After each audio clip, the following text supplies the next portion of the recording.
Very warm welcome to all of you to our channel all India world. आज एक ऐसे topic के बारे में जो है डिस्कशन करने वाला हूँ या बोलने वाला हूँ जो कि बहुत ज़रूरी है। हैदराबादी शादियों के बारे में ख़ास तौर पे हैदराबादी शादियाँ आजकल like it's very complicated, like इतना मुश्किल हो गया है। लाइक समाज में, सोसाइटी में इतने सारे बुराइयाँ जो है आ चुके हैं जिसकी वजह से एक नॉर्मल इंसान या एक इंसान जो है सीधे साधे तरीके से शादी करना बोले तो it's a kind of complicated thing the society has made. That is the reason I always say that no need to follow the society. शरीयत को फॉलो करिए, शरई एतबार से जो है जो भी सही है उस तरीके से जो है अपना निकाह करिए। No need to follow the society. एक तो पहले चीज़ अगर अपन बात करेंगे फ्रॉम द स्टार्टिंग, सांचक से अगर बात करेंगे तो सांचक में दैट काइंड ऑफ वो उंगली पकड़ने का रस्म दैट इज़ कम्प्लीटली इम्परमिसिबल इन शरिया। एक तो ये हो गया, यहाँ से स्टार्ट करेंगे। फिर उसके बाद नेक्स्ट अगर अपन बात करेंगे तो शादी में इतने सारे फॉर्मेलिटीज़ हो गए, इतने सारे फॉर्मेलिटीज़, ऊपर से जोड़े की रकम की जो फॉर्मेलिटी, इट्स कम्प्लीटली बोरोना के I don't know why this people जो जोड़े की रकम मांगते हैं, डिमांड करते हैं या जहेज़ डिमांड करते हैं। मुफ्ती सलमान अज़हरी साहब का एक बेहतरीन जुमला मेरे को याद आता है कि वो क्यों नहीं जो है कटोरा लेके भीख मांगने चले जाते हैं। तो इट इज़ वेरी क्लियर पहले तो ये कि जो जिस तरीके से मांगा जा रहा है, शरीयत में कब मांगने की इजाज़त है। शरीयत तो ये बोल रही कि अगर घर में किसी का इंतकाल हो जाए उसके बाद अगर उसको दफनाने के लिए अगर एक कफ़न की ज़रूरत है और कफ़न घर में मौजूद नहीं है तो आपके पास जो चादर है उस चादर को जो है उस चादर का इस्तेमाल करते हुए आप जो है दफना दीजिए। उस वक्त में कफ़न के लिए भी मांगने की इजाज़त नहीं दे रही शरीयत।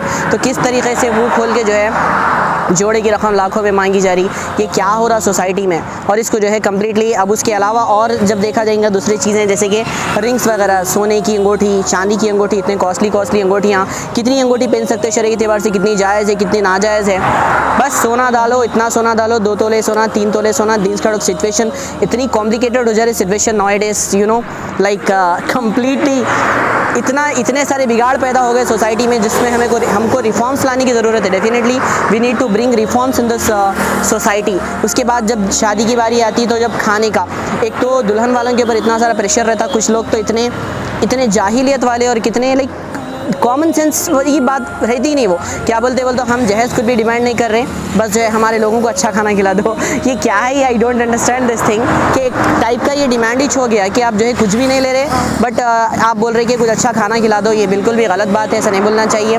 उसके अलावा आप यहाँ पे अगर खाना कितना भी अच्छा बना लो, कुछ लोग ऐसे रहते लास्ट में नाम रखे ही जाने वाले रहते। तो इतने सारे फॉर्मेलिटीज़, इतने सारे मुश्किल, इतने सारे कॉम्प्लिकेशंस, और ऊपर से और एक भी चीज़ सोसाइटी में जो है कॉमन वो हो चुकी है। इसके बारे में तो मैं ख़ास तौर पे बोलना चाहूँगा कि ये बोला जाता है कि सिर्फ लड़की वालों के ही पैसे लगते शादी में, बल्कि सिर्फ लड़की का ही खर्चा आता। बल्कि आप जो है ज़रा आँख खोलिए और सोसाइटी का एक दूसरा रुख भी देखिए जहाँ पे लड़के वालों को भी इतने ज़्यादा पैसे लगते, इतने ज़्यादा फॉर्मेलिटीज़ करना पड़ता ना, इतने ज़्यादा फॉर्मेलिटीज़, ये करना वो करना।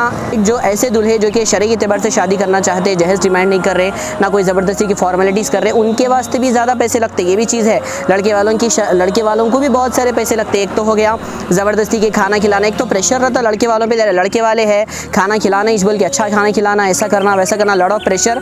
तो ये देखिए जो शरीयत बोल रही, जैसा शरीयत बोल रही उस तरीके से करिए, सोसाइटी को फॉलो मत कर दिए। By the end of the day society को फॉलो करें, आपका नुकसान है। अगर आप शरीयत को फॉलो करें तो आपका बहुत फ़ायदा है। उसके अलावा वीडियोग्राफी में इतने पैसे, ये पैसे वो पैसे, और कुछ ladies are like you know hypocrite kind of ladies रहते हैं जो कि अगर कोई जेंट्स अगर अंदर आ गए लेडीज़ सेक्शन में, इतना ज़्यादा एतराज़ होता है उनको कि जेंट्स कैसा आ गए बोल के। But on the other side जब लास्ट में जब रस्म के नाम पे दूल्हा दुल्हन को जो है साथ में एक हॉल में जो है जमा किया जाता, वहाँ पे जो है दूल्हा क्या उनके लिए गैर महरम नहीं होता, क्या उनके लिए जो है वीडियोग्राफर गैर महरम नहीं होता। तो एक साइड तो ये this is clear called as clear hypocrisy, इसको हम हिपोक्रेसी बोलते हैं। ये सब चीज़ों से बचने की कोशिश करिए। इतना जो कॉम्प्लेक्स और कॉम्प्लिकेटेड सिस्टम है उसको जो है हटा के कम से कम सिंपल से सिंपल जो है छोटा करने की कोशिश करिए। उसके अलावा अगर कोई जो है मुख्तसर छोटे शादी खाने में करना चाह रहे तो उसके लिए भी कितने की कॉम्प्लिकेशंस, ऐसे बड़े शादी खाने में करो, ऐसा करो वैसा करो।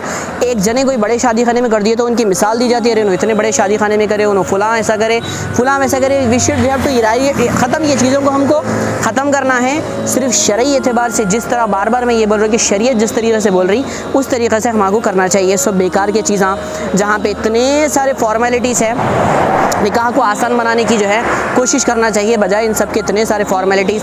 दुल्हे वालों की तरफ से भी फॉर्मेलिटीज़, दुल्हन वालों की तरफ से भी फॉर्मेलिटीज़। परसों तो एक अजीब क़िस्सा सुनने में आया, वहाँ जहाँ पे मैं देखा कि एक मेरे दोस्त है, वहाँ पे उन्होंने ये बोले कि लड़की वालों की तरफ से जो है इनडायरेक्टली डिमांड्स हो रहे।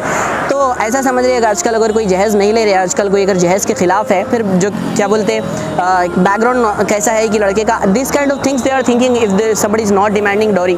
तो इतने सारे कॉम्प्लिकेशन हो जा रहे। जिस सोसाइटी में निकाह आसान होता उस सोसाइटी में ज़िना मुश्किल हो जाता, और जिस सोसाइटी में निकाह मुश्किल हो जाता उस सोसाइटी में ज़िना आसान हो जाता।